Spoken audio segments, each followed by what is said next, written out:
การกินกาเชิญจะมาจะสาวกำลังกันเชื่อมเอาเนาะพี่น้องเพราะว่าห้องซดบ่ได้ก็สิเปิดเพลงเอาเนาะมันดักแขกมันดักผ่านกันเนาะใจเย็นๆกินน้ำเพิ่นไปเรื่อยๆจนจะพองเพิ่นย่าผู้แหลกเตือนเด้อเจ้าบ่าวเจ้าสาวเป็นมากดประกาศกายกลางเวทีเนาะเพื่อเป็นเกียรติสิริมงคลแก่แขกมาในงานเนาะก็เซิร์นเด้อเจ้าบ่าวเจ้าสาวออกสู่กลางเวทีเนาะเพื่อพวกเบิกบานมวลซื่นเป็นแก่สิริมงคลในงานมงคลเนาะหรือว่างานแต่งก็ว่าแมนก็เซิร์นเด้อเจ้าบ่าวเจ้าสาวหรือว่าพี่น้องหรือว่าแขกที่มาร่วมงานแต่ก็เซิร์นได้แล้วค่ะเจ้าสาวถือว่าเป็นเจ้าภาพมันเดียวกันเนาะบอกให้ว่าคนอื่นคนไก่เด้อถือว่าเป็นพี่น้องเดียวกันเฮือนหลังเดียวกันกันแล้วเจ้าบ่าวเจ้าสาวเริ่มออกเด้อสู่กลางเวทีเนาะเพื่อควงเมืองซื่นเนาะเป็นส่วนเด้อพี่น้องเด้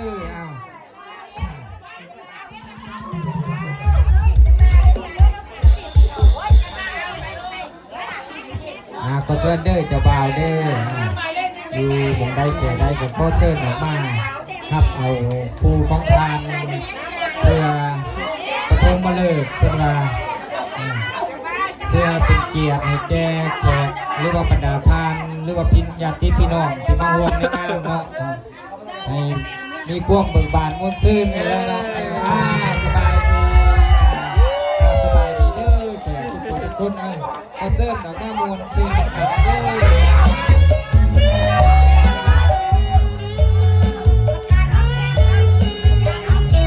เอาหอมแก้มเพื่อนว่าเพิ่นว่าขางละ100 บาทจะได้หอมแก้ม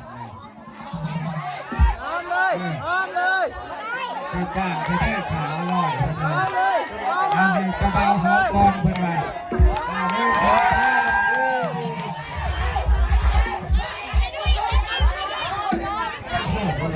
เอาไม่หมดเพิ่นว่านับสกอร์เพิ่นว่านับสกอร์มันไม่ได้ตั้งตัวสร้างกล้องก็ได้เตรียมเด้อพี่น้องเตรียมเด้อไปเอาไม่ท่านที่เป็นก้มหักได้เนาะเพิ่นว่าต้องมีหลักฐานพวกเราต้องมีหลักฐานในก้มหักเอาเตรียมมาดิเอาไม่เอา1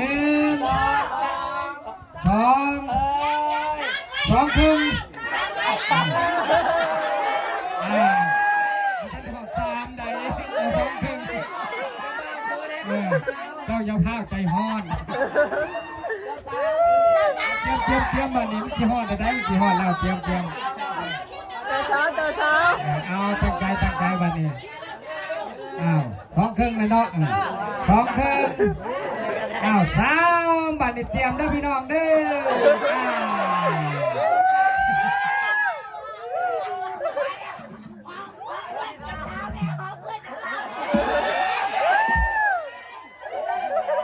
อว่าจะได้เจ้าบ่าว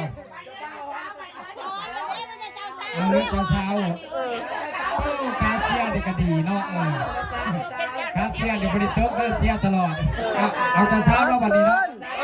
เจ้าสาวกัน1 2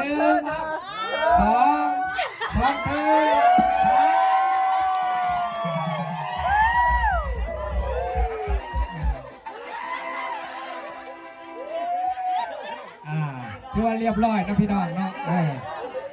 ก็เซิร์นเด้อบรรดาแขกบรรดาทานที่บ้านลำลังก็ได้ก็เซิร์นเอาโต๊ะมาตั้งญาติพี่น้องกับเบิ้งในเด้อแขกเพิ่นบ้านลำลังนะเนาะครับตอนเพิ่นในเด้อเอาเงาก่อนเอาเงา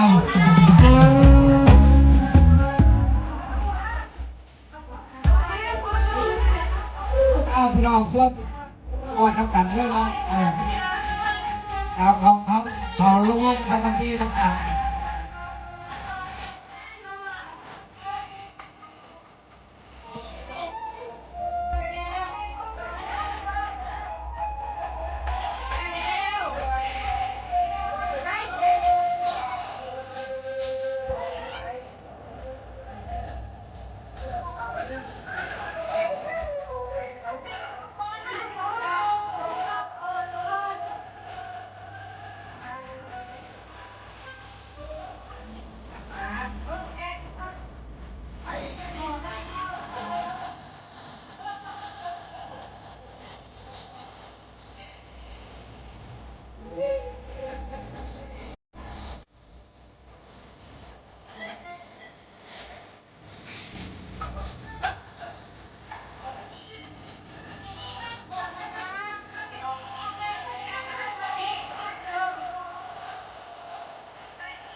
เดี๋ยวเราจะจับก่อนแล้วก็พอแม่แล้วก็เราจัดแล้วเนาะ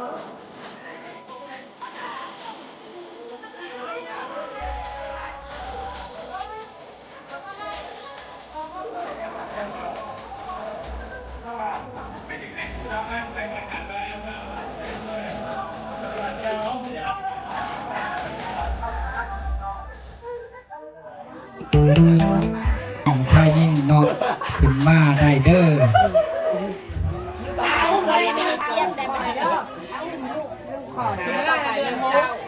นักห้องท่านใดจะขึ้นมากับนำเสนอน้ำอาจารย์เด้อ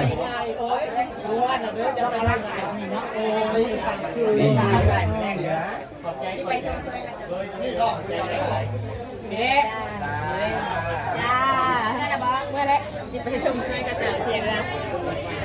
100 บาทได้เพลงนี้ขึ้นได้มวนบักคักพี่น้องส่วนเฒ่าแม่ก็คือเพิ่นได้เมื่อแล้วพี่น้องเฒ่าแม่เพิ่นเมื่อแล้วเพราะว่าเพิ่นฟ้าวเนาะเพิ่นอยากฝนตกว่าถนนทางมันก็ออกยากพี่น้องก็เลยพอดกินแต่ซุหมูซุพวกเนาะพี่น้องนะส่วนนักห้องก็สิเป็นพี่น้องเอ้ยเป็นอ้ายเป็นลูกของเจ้าของเองพี่น้องแล้วก็จ้างคีย์บอร์ดมาเนาะพี่น้องร้องไม่นะบ่เคยร้องใส่คีย์บอร์ดสักเทื่อเพิ่นว่ายังเคินอยู่ได้ดีก่อนม่วนบ่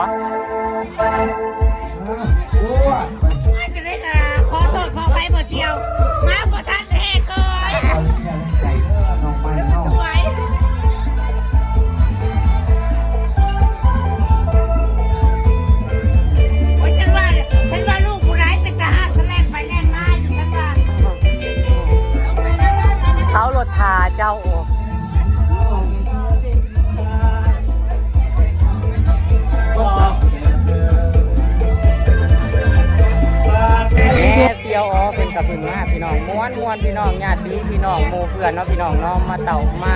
ตุ่มมาโฮมกันพี่น้องมากินน้ำเนาะพี่น้องม่วนว่าซันเอาพี่น้องกำลังมาจากกันพี่น้องตามกินหนาพี่น้องเด้อไปแล้วพี่น้องสวัสดีครับ